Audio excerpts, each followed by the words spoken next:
udah ngasih tahu kan, juga udah pernah baca berita kalau aku tuh pernah diapain gitu ya, tapi dia bilang insya Allah saya tidak akan melakukan hal tersebut. Jika saya melakukan hal tersebut, kamu boleh tinggalkan saya.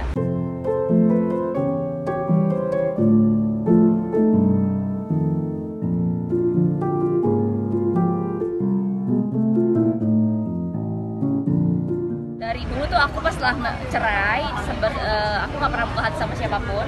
Jadi siapapun yang datang ke kehidupan aku tuh aku bener-bener ngasih boundaries gitu, kasih batasan, nggak mau ada yang deket gitu. Jadi dia memang harus nunggu. Dan kesempatan dia mencari aku juga baru datang kemarin kan, 2 bulan lalu. Kemarin lagi nggak sempet nyari aku, dia nggak dapet linknya kemana gitu. Oh, berarti ternyata menutup komunikasi. Aku menutup hati. Emang baru kenalnya baru 2 bulan 3 bulan yang lalu. Baru kenal dia 3 bulan yang lalu, udah gitu dianya juga kemana gitu kan, terus udah gitu nyari aku, dia nggak dapet linknya mau nyari aku kemana. Aku juga dia katanya pernah nge-DM aku tapi aku nggak pernah hiraukan, ya kayak gitu sih. Jadi baru emang waktunya tepat banget sekarang. Berarti dari durasi 10 tahun ini baru AA yang benar-benar. Iya, belum ada. Kemarin setelah yang dekat tapi akunya nggak serak, tapi kalau sama AA baru dekat aku udah langsung serak dan yakin gitu. Apa yang bikin serak? Yang bikin serak ke perjuangan dia untuk mendekati aku, perjuangan dia untuk segera menikahi aku, yang kayak gitu-gitu sih. Dan orangnya juga udah sangat-sangat mapan dan sangat-sangat baik pada aku dan keluarga aku. Tapi sejauh ini kamu sudah cukup mengenal, maksudnya dalam artian waktu itu adalah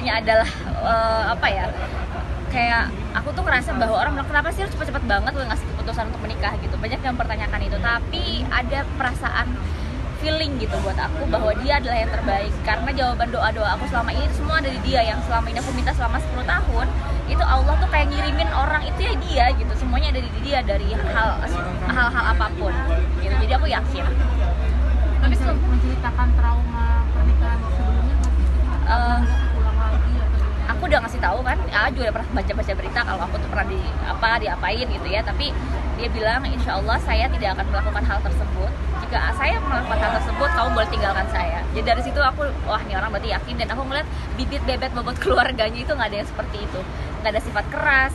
Apalagi aku takut banget sama KDRT gitu kan. Jadi aku nggak mau, udah kasih tau dari awal dia nggak punya sifat keras, keluarganya nggak ada sifat seperti itu. Jadi aku ngerasa bibit-bibit bobot itu sangat penting buat aku ke depan. tapi dia konseling juga nggak sih?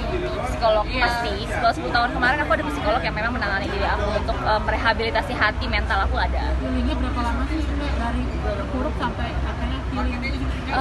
Lama banget, karena kayak punya rasa nggak pede karena aku pernah ya gitu-gitulah lah gitu selama mantan suami dulu. Jadi aku berasa nggak pede untuk bergaul, nggak pede untuk ketemu orang, nggak pede untuk bekerja. Banyak hal-hal tersebut yang mungkin jadinya jadi rasa susah untuk berkembang. Tapi setelah ketemu psikolog, ketemu ustazah, ketemu orang-orang yang baik yang bisa aku ajak bicara, aku ajak curhat, aku ungkapin semua perasaan hati, aku bisa seperti sekarang. Tapi aku juga berterima kasih sama masa lalu aku sih. Maksudnya kalau nggak ada masa lalu kemarin, nggak pernah menikah dengan mantan suami aku nggak akan mungkin menjadi Kiki Amalia seperti sekarang, yang tegar, bagaimana menghadapi laki-laki yang seperti itu seperti apa. Jadi aku udah tahu caranya seperti apa. Jadi aku berterima kasih sama mantan suami aku. Gitu. Enggak. Dia udah tahu sih mau aku seperti apa, dia keluarganya. Karena gini, di keluarga dia itu kenapa aku bilang pentingnya bibit-bibit bobot itu, di keluarga dia itu ada persyaratan. Kalau ada laki-laki anak-anak keluarganya menikah tapi menyia-nyiakan perempuannya, itu nggak akan diakui di keluarga gitu, atau menyakiti perempuan itu nggak akan diakui dari keluarga. Jadi dari situ aku yakin bahwa keluarganya ini keluarga baik, keluarga yang sangat-sangat menjunjung tinggi marwah perempuan.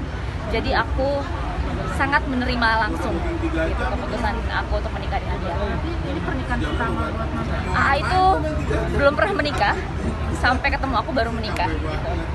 Dan jadi 39 tahun umurnya. Iya. Tapi sekarang ini maksudnya dia nge-treat kamu seperti apa sih, ngasih luar biasa. Dia itu treat me like a queen banget gitu. Maksudnya Masya Allah lah, aku nggak bisa ngomong, nanti ntar dipikir sesumbar ya. Tapi alhamdulillah Allah mengirimkan yang luar biasa buat aku. Nggak pernah marah, orang yang nggak pernah punya sifat ngebentak apapun, nggak ada gitu.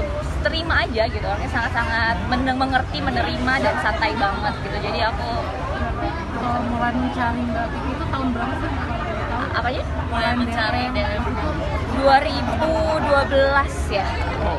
2010 dia bicara itu ke depan teman-temannya nih, ngomong Kiki Amalia tuh mau sih sama itu, kenapa nggak mau gue aja gitu. Gue pengen nikah nih sama Kiki Amalia, dia begitu udah bernazar seperti itu ya. Mungkin malaikatnya lewat ya, pas 2010 aku menikah, mungkin malaikat lewat apa segala macam, Allah mengabulkan doanya ya, baru ketemunya sekarang. Kamu habis pas nikah nanti bekerja nggak sih atau ngikut? Si AA sih udah bilang sama aku nggak apa-apa, aku boleh bekerja, boleh apa berkegiatan, dia juga nggak membatasi, tapi jangan sampai kecapean karena dia pengennya aku segera punya anak. Planning. Iya.